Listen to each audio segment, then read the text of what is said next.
O Senhor esteja convosco. Proclamação do Evangelho de Jesus Cristo, segundo Marcos. Naquele tempo, Jesus se manifestou aos 11 discípulos e disse-lhes: Ide pelo mundo inteiro e anunciai o Evangelho a toda criatura. Quem crê e for batizado será salvo. Quem não crê será condenado. Os sinais que acompanharão aqueles que crerem serão estes: expulsarão demônios em meu nome, falarão novas línguas, se pegarem em serpentes ou beberem algum veneno mortal, não lhes fará mal algum. Quando impuserem as mãos sobre os doentes, eles ficarão curados. Depois de falar com os discípulos, o Senhor Jesus foi levado ao céu e sentou-se à direita de Deus. Os discípulos então saíram e pregaram por toda a parte. O Senhor os ajudava e confirmava a sua palavra por meio dos sinais que a acompanhavam. Palavra da salvação. Glória a vós, Senhor.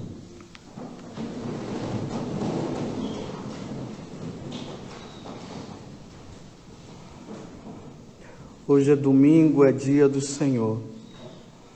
Um dia importante para todos nós cristãos, porque nós celebramos a ressurreição de Jesus. E de uma forma especial para nós aqui do Brasil, nós estamos comemorando, a ascensão de Jesus, que se deu, na verdade, na quinta-feira passada, como eu venho falando para vocês. Mas o episcopado brasileiro, vendo que essa solenidade ela tem uma grande importância para nós católicos, e sendo comemorada numa quinta-feira, as pessoas, porque tem que trabalhar, tem que fazer muitas coisas, não iriam poder participar da solenidade. Então, transfere-se para o domingo. Então, hoje, nós estamos tendo a oportunidade de celebrar esse momento sublime, Jesus cumpriu sua missão e agora ele volta para a casa do Pai. Para quem foi algumas vezes nas peregrinações, ou quem já foi a alguma peregrinação na Terra Santa, lá no Monte das Oliveiras, lá no topo mesmo, lá em cima. Geralmente quando a gente desce do ônibus, que nós vamos fazer a peregrinação ali passando pelo Monte das Oliveiras, o ônibus para bem assim, ao lado de uma mesquita, porque hoje é uma mesquita, E ali tem um lugar aonde Jesus subiu aos céus, e ali tem uma marca, na pedra, na rocha, tem a marca dos pés de Jesus que ficou, Antes dele subir, ficou essa marca. Os peregrinos costumam ir lá para ver essa marca que tem no chão. Então Jesus volta. A oração da coleta está dizendo que a ascensão de Jesus é a certeza da nossa vitória. Ou seja, se Jesus venceu a morte, venceu o pecado, com essa subida dele ao céu, isso já chancela em nós a vitória nossa também, da nossa salvação, Ontem eu falava para vocês que Jesus nos salva, mas é preciso também que nós venhamos a dar a nossa resposta, e uma resposta de fidelidade. Não dá para ser cristão e viver uma vida de qualquer jeito e depois dizer que no final todo mundo vai para o céu. Mas sejamos fiéis ao que o Senhor nos ensina, ao que o Senhor nos propõe. Na primeira leitura aqui nós estamos vendo uma coisa interessante. Jesus, quando ele sobe ao céu, os apóstolos ficam todos vendo, Jesus subindo, uma nuvem cobre, e aí o anjo aparece e diz: olha, o que é que vocês estão olhando? Aquele que vai voltar um dia. Ele vai voltar um dia. Aqui precisa-se também entendermos uma coisa. Na primeira vez que ele veio do céu, ele veio justamente para nos salvar. A igreja, agora, com a ascensão de Jesus, aguarda o seu segundo retorno. Só que agora ele não vem mais para morrer. Ele não vem mais para indicar a casa do Pai. Ele vem para levar para o céu aqueles que estão sendo fiéis, aqueles que foram batizados, como está falando no evangelho de hoje, né? Ide por todo mundo e pregai o evangelho. Aquele que for batizado será salvo. E aqueles que não quiserem o batismo serão condenados. Então nós nos deparamos com duas situações. A primeira é que Jesus constantemente ele está vindo buscar, né, para o juízo particular, o julgamento particular, cada pessoa. Então é de forma invisível. Quando nós morremos, a nossa alma vai ao encontro de Deus e aí nós somos julgados. Mas é interessante que na segunda vinda, ele virá e ele vai encontrar as pessoas aqui vivas. E aí, quem for batizado, quem leva a fidelidade, quem foi fiel, vai retornar com ele para o céu. Vai com ele para o céu. Esses corpos, nós não sabemos como é que vai se dar a transformação, né? Porque nessa morte nossa que nós temos, nosso corpo é depositado lá no cemitério, ele se decompõe, mas esse corpo, apesar de estar lá nessa condição, né? Quando Jesus vier, vai acontecer uma transformação. Esse corpo vai reaparecer glorioso, vai se unir com a alma e aí irá para o céu. Ou para o inferno, vai depender da vida de cada um. E os que estarão vivos, os corpos serão transformados também. Porque não é esse corpo, essa carne nossa que irá para o céu um dia, ou para o inferno. É um corpo transformado, é um corpo glorioso. Estou falando assim para vocês entenderem, né? Os fatos, as coisas que acontecerão nessa segunda vinda de Jesus. E ali no Evangelho de São Mateus fala, né? Que serão colocados uns de um lado, outro de outro, uma à direita, outra à esquerda, e ali acontecerá o julgamento universal. Estive com fome, me destes de comer. Estive com fome, não me destes de comer. Ou seja, não viveu, não praticou, não viveu as coisas em Cristo, em Deus. E aí haverá a separação. Nesse juízo universal, o que é que vai acontecer também? A terra desaparecerá. Porque agora é o céu que vai permanecer. Nós iremos viver nesse estado de estar no céu. Então, o purgatório desaparecerá também. E aqueles que estiverem no purgatório, porque quem está no purgatório está salvo, por isso que eu estava dizendo ontem, né? Que quando eu morrer, eu vou passar pelo purgatório, então rezem por mim. Mas quem está no purgatório está salvo. Só tem que passar pelo tempo de purificação. Então, o purgatório desaparecerá. E só restará esses dois estados, céu e inferno. Acontece o julgamento. Aqueles que já foram julgados de forma particular, esses nossos parentes, amigos que já foram, né? Já foram julgados de forma particular. No universal é só a confirmação. A sentença final mesmo. Quem foi salvo está salvo, quem se perdeu, se perdeu. E aí Jesus agora, nessa subida dele, ele senta à direita do Pai e aguarda um momento. O momento em que o Pai dirá, vai lá buscar. E aqueles que já estão lá, tudo certo. Mas enquanto Jesus não vem para o julgamento universal, os apóstolos, aí entra a igreja, os sacerdotes, os bispos, primeiramente os bispos, né? Com os padres que colaboram, os sacerdotes, que são colaboradores dos bispos, junto também com os missionários, os pais que evangelizam os filhos, todos estarão evangelizando aqui, levando as pessoas a esse conhecimento da existência de Deus, de que realmente Deus, o Verbo, se encarnou um dia, Ele veio nos salvar, Ele derramou sangue pela nossa salvação. E aí essa evangelização, ela vai consistir nisso, né? Das pessoas aderirem ao Deus verdadeiro, para que o número de cristãos cada vez mais cresçam, para que o céu seja povoado. Por isso que aqui tem uma grande importância os casais, né?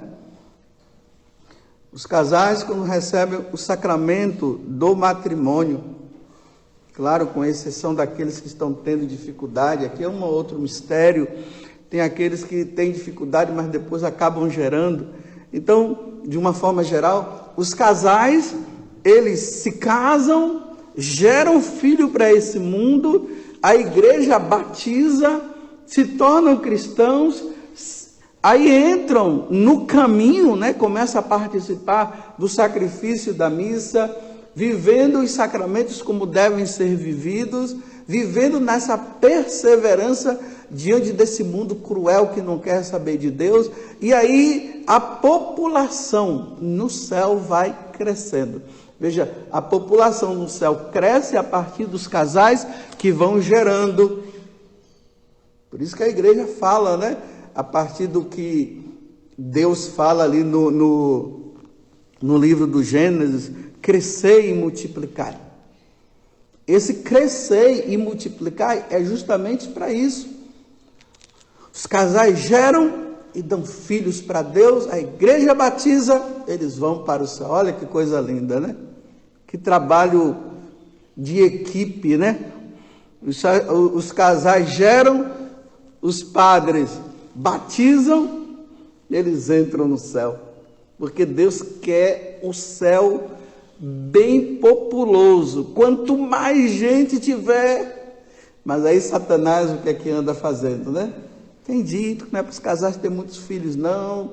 Aí através da mídia vai mostrando, já se vê em conversa que o mundo está crescendo demais o número de gente, precisa diminuir, como se o número de gente, depois vai ficar um monte de gente tudo preso aqui, sei lá.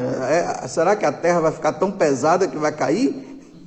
Não sei o que é que essa conversa fiada.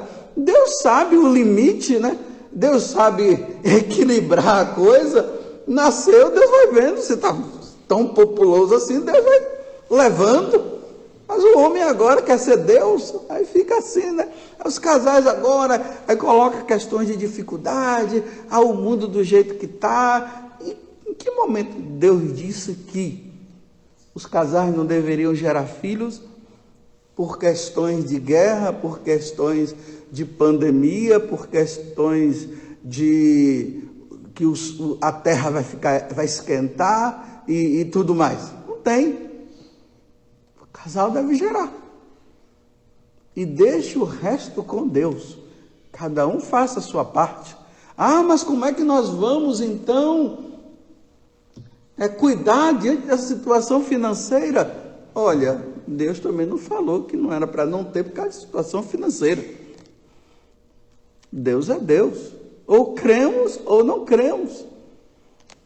Mas você vê que esse conhecimento mundano, ele entra, né? E entrou na igreja e está essa lástima, né? o número de cristãos estão diminuindo porque os casais cristãos não querem ter filhos. O número de muçulmanos está crescendo porque eles acreditam no que Deus falou, e o número de judeus também, mas os cristãos vão diminuindo. Mas só para entender que, olha o que é que vem acontecendo. Enquanto Jesus senta ao lado, à direita do Pai, aqui na terra é isso que vai acontecendo. Gera-se filhos, batiza-se e vão para o céu. É isso que deve acontecer, porque Deus quer filhos lá. Mas hoje eu queria trazer uma coisa também muito importante, que vai servir também para a nossa reflexão. Então aqui no Evangelho Jesus está dizendo: ide por todo o mundo inteiro, e anunciai o Evangelho a toda criatura. Olha só, quem crê em Jesus, quem abandonar os seus ídolos e crerem em nosso Senhor e for batizado, tá vendo? Não basta apenas crer, é preciso também ser batizado, será salvo. Quem não crê será condenado. Eu não sei se vocês sabem, pelo menos isso está acontecendo em Portugal, e na Argentina também já aconteceu. Não sei se no Brasil está, mas você sabe que coisa ruim ela vai crescendo também, né? A Conferência Episcopal Portuguesa, como a Argentina, tem se deparado com uma situação. Jovens estão indo nas paróquias e estão enviando carta para os párocos, dizendo que é para o nome deles serem riscados lá das certidões que fica de batismo. Estão renunciando ao batismo. É claro que uma pessoa, quando ela é batizada, ela recebe uma marca que é indelével. Essa marca ela nunca vai desaparecer. Mas eles estão... Isso é uma forma de apostasia. Eles estão indo e estão dizendo: tira meu nome, eu não aceito ser batizado. Vocês podem colocar lá no Google, coloque lá, para vocês pesquisarem melhor, né? Jovens ou pessoas que estão riscando seus nomes das paróquias, que estão tirando o seu nome da questão do batismo, que vocês vão ver. E o que é que eles estão colocando como situação para fazer isso? A primeira é: os nossos pais não tinham nada que nos batizar, eles tinham que esperar nós crescermos. Outros, por causa dessa doutrinação nas faculdades, aonde a história da igreja ela é contada de forma errada, não é contada de forma real, como as coisas aconteceram dentro dos seus contextos próprios. Aí eles estão dizendo, né, que a igreja matou muita gente, que a igreja obrigou muita gente, que a igreja oprimiu, batizando as pessoas, e um monte de coisa que vão colocando. Então eles estão dizendo: nós renunciamos ao batismo, nós não queremos isso. Quer dizer, essas pessoas elas estão declarando a sentença definitiva deles de condenação. Tem os ateus, aqueles que não acreditam em Deus, são batizados, mas não acreditam em Deus, e estão dizendo assim: nós estamos esperando para ver se realmente é real a existência desse tal Deus que essa igreja católica vive dizendo. Mas mesmo assim que a igreja prove, eu vou continuar dizendo que Deus não existe, então corta, tira meu nome. Aí tem aqueles que estão também diante dessa questão do LGBT e aquele monte de letra lá, ainda tem o mais que termina no final. aqueles que estão dentro da questão do aborto, porque querem que a igreja regularize, e a igreja não vai aceitar isso nunca.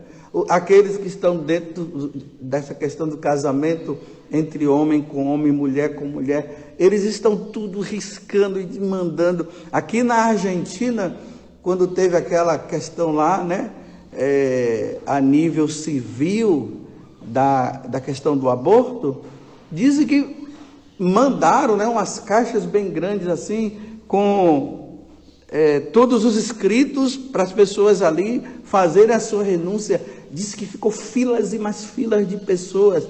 Um casal chegou lá e disse, os dois combinaram e foram lá e fizeram. Quer dizer, aquele casal renunciaram ao batismo, renunciaram à Igreja Católica. Olha, uma coisa é o cristão, é o católico que não é praticante, que não vai na missa, ele está aí, está no mundo. Outra coisa é a pessoa dizer, risca, eu renuncio ao batismo, eu renuncio a essa igreja, eu não quero saber disso. E de forma consciente. Então, se Jesus está dizendo, quem crê e for batizado será salvo, e quem não crê será condenado, imagina, meus irmãos, as condições dessas pessoas. Será que aqui no Brasil já está, essa moda já pegou? Não sei.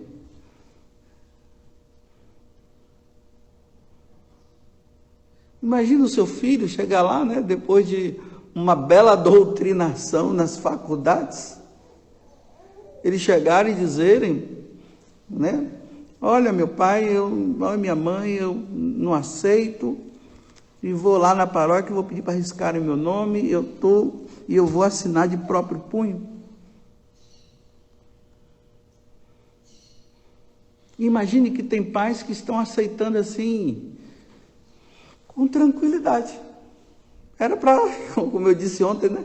Era para chorar igual Santa Mônica, né? É para fazer muito jejum da penitência e dizer, meu Deus, meu filho está se perdendo, agora estão renunciando até a ti. Não, assim, bem light, não tem problema, tudo bem, se é isso que você quer. O que é que os pais teriam que dizer? Olha, meu filho, eu não aceito isso, mas vocês são adultos, o que é que eu posso fazer? Aqui é diferente, mas saiba que eu não aceito. Vou chorar muito aos pés do meu Deus, diante disso que vocês estão fazendo, porque vocês estão declarando que vocês não querem ir para o céu mesmo. E quando a pessoa diz, eu não quero, Deus é obediente. Enfim, por que eu estou falando isso? Vamos rezar. Porque cada vez mais que nós vamos nos aproximando desses finais dos tempos, as coisas elas vão piorando para muitos. Eu nunca iria passar pela minha cabeça que católicos iriam fazer declarações escritas a próprio punho, dizendo, eu renuncio ao meu batismo. Eu nunca poderei imaginar. Saber que tem pessoas que largam o catolicismo, tudo bem, que depois se declaram ateus, mas de próprio punho escrever lá assim, olha, eu renuncio ao batismo, eu renuncio à Igreja Católica, eu renuncio aos mandamentos, eu renuncio aos sacramentos, eu renuncio a esse Deus que não existe, e vivem dizendo que ele existe, eu renuncio e assina lá. Só está faltando assinar, né, com o próprio sangue, né? Aí dá um corte no dedo ou no pulso e chega lá. Louvado seja nosso Senhor Jesus Cristo. e a nossa Mãe, Maria Santíssima.